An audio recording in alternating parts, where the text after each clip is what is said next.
तर वळूया पुढील महत्त्वाच्या बातमीकडे। नरेंद्र मोदींनंतर पंतप्रधान पदाचा चेहरा कोण या चर्चेत आघाडी घेणाऱ्या नितीन गडकरींनीच पंतप्रधान पदाच्या ऑफर विषयी एक मोठा दावा केला।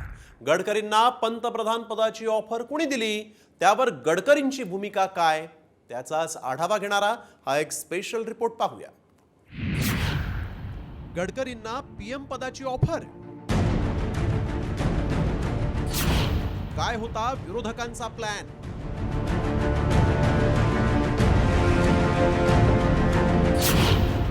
गडकरींच्या दाव्यानं राजकारणात खळबळ। नरेंद्र मोदींनंतर देशाच्या पंतप्रधान पदाविषयी चेहऱ्याची चर्चा सुरू झाली, तर त्यात आघाडीवर असलेलं नाव म्हणजे रोडमॅन नितीन गडकरी यांचं।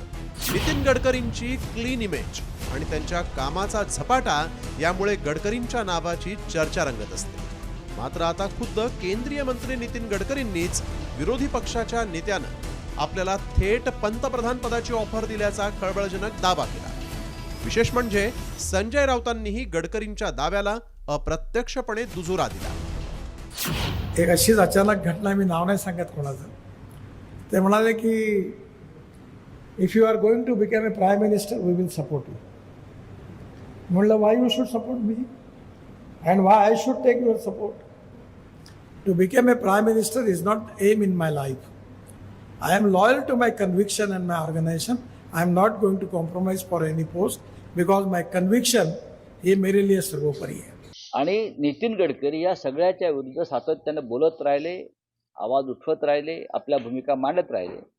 म्हणून जर त्यांना कोणी विरोधी पक्षाच्या प्रमुख नेत्यानं, ज्या नेत्याला ते फार मानतात, त्यांनी जर हा त्यांना काही सल्ला दिला असेल तर त्याच्यामध्ये फार पीडा होण्याचं कारण नाही कोणाला।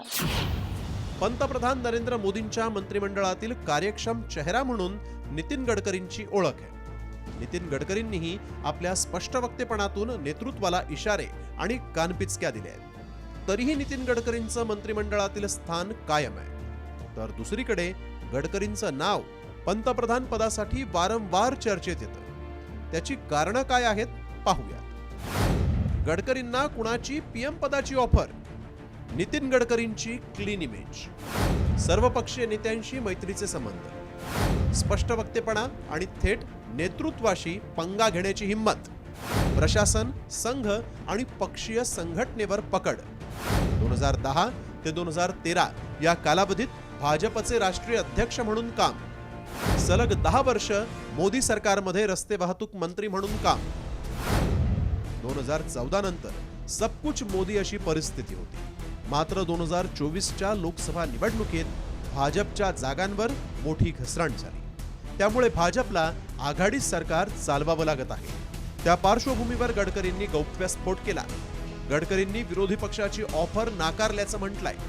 यातून गडकरींची पक्षनिष्ठा पुन्हा एकदा स्पष्ट झाली। ब्युरो रिपोर्ट, साम टीव्ही न्यूज।